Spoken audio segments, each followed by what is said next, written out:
how I was able to spend $11,058.15 in the last 24 hours. That's probably going to profit me anywhere from $3,500 to $4,500 in profit. All these items should sell through easily within the next 30 days. Some of them are probably going to sell through within a couple days. Now, the reason I'm making this video is to show you exactly in depth and sharing all the value of how I was able to spend that money in such a short amount of time and what's actually brought me to this day today where I'm able to do something like that. Because when I was starting out, I wasn't. So not only am I going to show you how it looks like today, but I'm going to show you exactly what it was like when I was starting out. So if you're still brand new, this is what you're going to expect to eventually get to, and this is what you should be doing right now. Now, here is my spend sheet. As you can see, I think it's a total of 25 different ASINs that I've gone ahead and purchased. Now, a couple of those little slots there are the same exact item that I was just placing multiple orders on from one certain site. So 25 different ASINs that are being restocked. Total spend of $11,058.15 in a bunch of units. Okay, this is another reason I don't use a prep center and why I got the warehouse. Makes a lot more sense for me to operate out of the warehouse just with the type of products that I'm selling. In the beginning, I would just continue to do your own prep. Now, also on that, here is my Plum card. These charges from the 28th to 27th. And also the blue card, again, 27th to the 28th. I did make a couple purchases on a Capital One Spark. Now, what brought me to a stage where I was able to go ahead and order so many different items in such a short amount of time? It's not all brand new products that I'm selling. A lot of these products are replenishable products, but it's not the type of replenishable that you might be thinking. Because if you're brand new to this whole entire Amazon thing, you're just thinking to yourself right now that you just need a couple different listings to sell under, right? Maybe you only need 10 different items that just move really fast. This isn't the business that I teach. This isn't the business that I do. That's a much more complicated, complex business model. That's more so of like a brand direct wholesale approach, right? Where you have a locked in brand that you can just buy from every single day, every single week, every single month, and you're one of their primary sellers. Now, again, way bigger barrier to entry. You need to spend way more money with them. If you're a beginner in e-commerce, that is not the route that I'd be taking. So knowing that, now you need to know, how do I actually, build a sustainable arbitrage business that you can run for years to come, right? I've been doing this for nearly 3 years. And a lot of these items that I did, reorder, I've maybe sold 2.5 years ago or 2 years ago or 6 months ago, right? That's the thing with Amazon arbitrage. It's never just one specific product. The way that I like to look at it and the way that I tell everyone that I talk to look at it is this. It's figure out exactly how much you want to generate in revenue, right? Let's just say your typical margin, low end is 10%, high end is 20%. So let's just use 15% net margin. So based on that number, let's say you want to make $1,500 in profit. That means you need to sell right around $10,000 in revenue,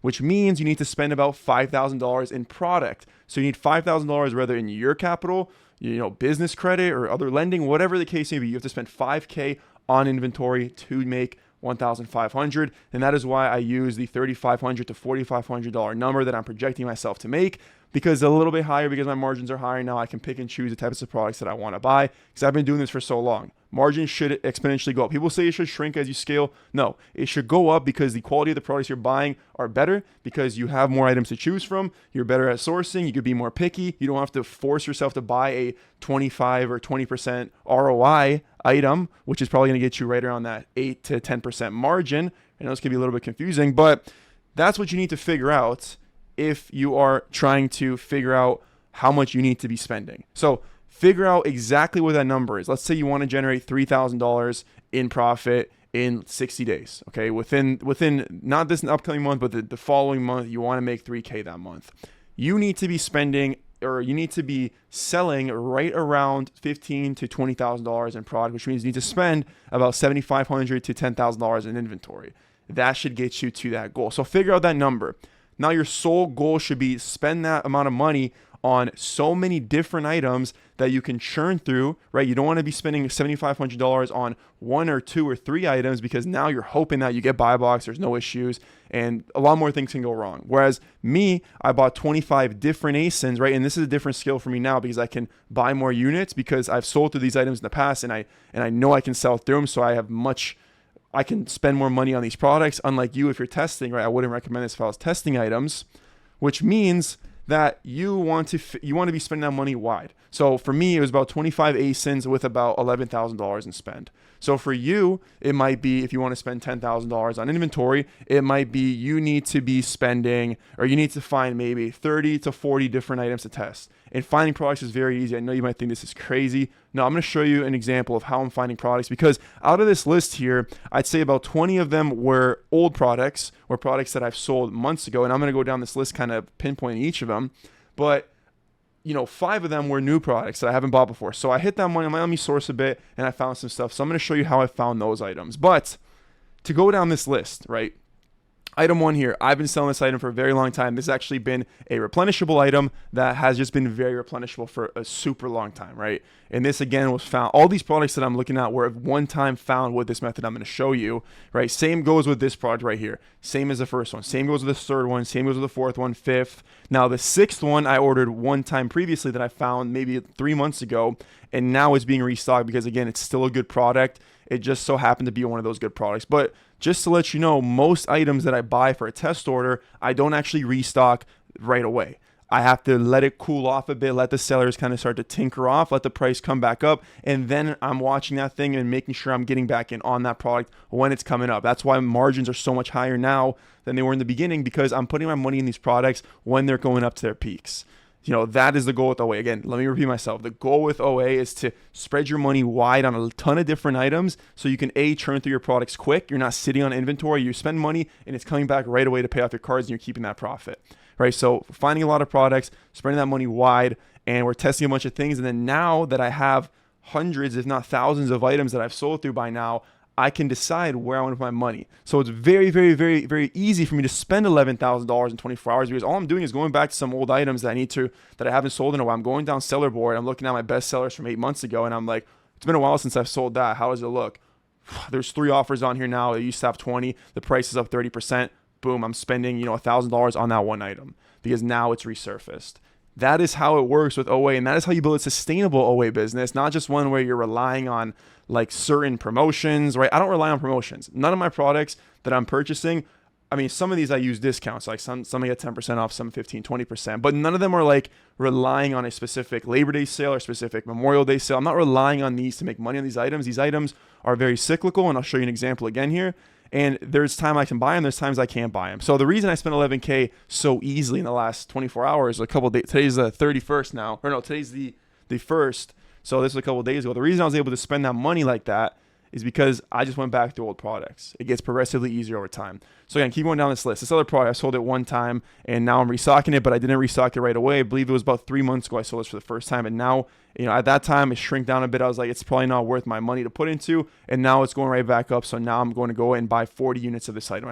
I bought 40 units. It was a smaller order. It was only about $150 and spend on those 40 units for this item. However, this product is about a 60% ROI. So it took me about 2 seconds, and I'm going to go in there, and I'm going to make about $80 on this order, right? It's very easy. This next product too, another very cyclical item. I can only buy 10 units. It just so happens that this website only allows me to get this many units. And again, going back to what I said earlier, your goal is to spend that money, not necessarily I need to buy this item. I need 1,000 units of this item to sell so well. That's not your goal with OA. That's not how it works. And the reason it's not how it works is because with OA, we're limited on things like order limits. We're limited on order cancels, right? These are factors that are just going to be in your way no matter what you do. So we have to consider that. And at this stage, this is an item I could buy I could place one order every single week, and it's only $100, and I can only get 10 units, but I can place the order every single week, and it's still a part of my spend. It's still like considered in there. Even though it's very fractional, small, overall, it still is a piece of the business that I can continuously spend money on. And again, that's why I have these other items. This other product right here was an item I restocked for 3 months at one time, but I haven't sold it in 6 months. I look back now, it's good again. Same exact goes for this one, just like the other one. This other one, literally the same thing. Like most of these are like that. I'll go down this list. Now, as we get around here, now this item is a newer product, so I only ordered 36 units. It was about a $500 order. This other one also about 36 units on that test order. This one was about 50 units for the test order because it's a cheaper product. This one was 20 units, is a bit more expensive. And then this one's a newer product that did happen to be on sale that I know is probably not going to be on sale again. So I went all out and I purchased a bunch of units. This actual product I spent about $2,500 on. And again, I don't expect to be able to get it for this price again for at least another 1 to 2 months. That's why I went a bit deeper. I can take more risk. If you're brand new, I wouldn't be doing this. I would still go light on it. But since I've been doing it for a while, I'm good at reading the data. For me, it's worth it to go in there. If something does happen to me with this item, something happens like I can't sell it or maybe I send it in and something happens to the listing, it's not that big of a deal. It's not going to hit me as hard because I just have more skin in the game. Okay, unlike you, if it were to happen to you and you're brand new, then you're quitting and you're done. You think it's a scam. So This item is also a new one, about 40 units I purchased. Now it's a cheaper item again, so the total cost of this order was only about $100, even though it was a lot of units. Okay, this other item actually down here, I sold one time over a year ago, and it was always good, and for some reason I just forgot about it. I never ended up restocking it, and I just circled back to it because I saw it on my dashboard. I'm like, okay, I'm going to buy this. And then I bought it again, some more spent on it. Now this other item was from the same exact, it's the same exact product in 3 different orders from one website that you can place multiple orders on. And then this other product is another brand new item that I found. Again, it's another lower ticket item. So I tested more units, 50 units there. So all in all, a lot of units, like over 1,500 units, over $11,000 in spend. I did that in maybe like 3 hours. It took me to go through and spend that. And I'm going to make that money. Like this business compounds so fast because you're able to get really good at doing the easy things and you have things to sell through. I talk about this so frequently on my YouTube page because this is truly what I believe to be like not even the easiest, because sourcing this method like this is very simple, but also the most lucrative and also the most sustainable way to sell on Amazon if you are doing arbitrage. Right, I'm not talking about like brand direct or private label or wholesale product. I'm talking about arbitrage. If you have a little bit less money to start with and you want to get into e-commerce, then you want this to be like your nest egg you start. And then if you want to expand into wholesale, you can. But this can be its own business of its own. You can generate 20, 30K profit if you want to eventually. That's a big scale OA business. But you definitely can get to that stage with online arbitrage. And doing it like this just makes it so incredibly easy. Now, how am I actually finding these items to purchase? Well, it's called reverse sourcing and storefront stocking. A lot of you probably know this. Now, and when you're doing this, you have to be starting on some kind of arbitrage item. We know Nike's an arbitrage brand. Okay, even if you can't sell Nike, it doesn't mean you can't start on this product to go out and find some products. And the reason I know it's arbitrageable is because you can see the sellers on this listing are always high. They're high and they're low. It's another cyclical listing. You can see what happens when the offers come up. This goes back to my video from last week. Offers come up, price comes down, offers go down, price kind of hovers back here. We can see that sales are happening at these higher points right here, right at like, what is this price at? $50, right? So that's why we're getting those increase in sales, because there's less competition. Again, offers come up, it shrinks some more, offers going down. Now it's going back up. So now might be a good time to buy this item if you know where to buy it from for a good price, right? But we know it's an arbitrage item because of these offers here. So we can just go in here easily to Seller Ramp, and we can go ahead and start going through sellers. And this is how we're going to go out and find some new items to sell, right? I'm just going to see what my competition's selling. And this is by far the easiest method for me to find items. This is what I was doing, like not day one, because I tried doing tactical arbitrage. I tried using those like cheat code softwares that give you products. They don't work like they say they do.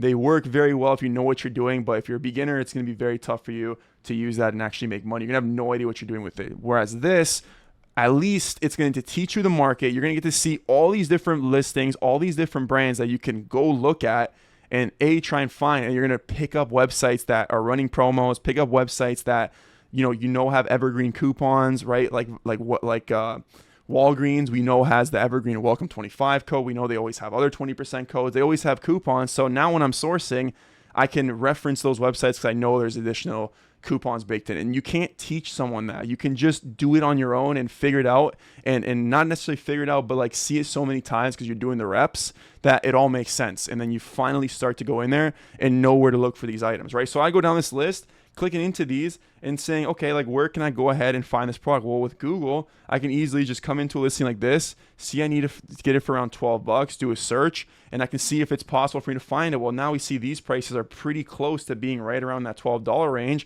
So maybe I want to click into Fanatics, Fans Edge, all of these different websites, A, make sure it's the same product, and B, I want to go in there and see if there's any discounts I can use. Because if I can get a 20% code off, $14, then this might not be a bad item to order 20, 30 units of. Right, so like this is how I'm finding all the items that I'm selling. It's reverse sourcing. That is by far the easiest. And nowadays I do also use a lot of Keep a Product Finder to track down items, just because it's a new way for me to source. Like I've been doing it for a couple months now, but it's still newer to me compared to reverse sourcing. Reverse sourcing has always just been the easiest though, and that is what I would be doing if I was new. Learn the market, learn how these products go. You're going to see hundreds of different listings, like I said, just down a list, so you can easily learn everything. And that's what I think is going to be the most beneficial, and you're going to be able to find more items like this to go ahead and test. Now, if you can take one thing away from this video, the number one thing I would say is figure out exactly how much money you want to make. Okay, so let's use an easy number. Let's say you want to get $1,000 in profit. That means you probably need to sell right around, I would say, about $7,000 to $8,000 in revenue, which means you need to spend right around $3,000 to $4,000 to make $1,000. Scale that up with the amount of profit you want to make. Figure that number out, spend that money on as many different items as you can so you're not going super wide, and then eventually you can build out a business like this where you're like me and you can just go to your old orders and use that to source off of. Like, you don't have to go in there and reverse source and use Product Finder and go to clearance, because you just go to your old items, restock anything old that maybe you haven't sold in a while, and then you hit your spend, and then you continuously just recycle that and you find new items, you get a VA to do it, and then you're building a business. You're making a lot of money. You can start kind of step out of it, put people in places to do that for you and do other things if you want. Expand to wholesale. Start your own brand, private label brand. Now, this way of selling on Amazon intrigues you. You also want to build out a large catalog like this, and you want my one-to-one help, literally me and you holding hands like this over Zoom, finding products together, analyzing products together, telling you how many to buy, hiring your virtual assistant to come and help you source, literally everything. Then there's a link down below to book in a call. There's no pressure on that call. It's not like a sales call or anything. All it is to give you a demo of exactly what it looks like to work with me. And then once I give you that demo, if it is something that you think would be beneficial, then we can get started. I make videos like this every single week, so I'll see you guys next week. Bye.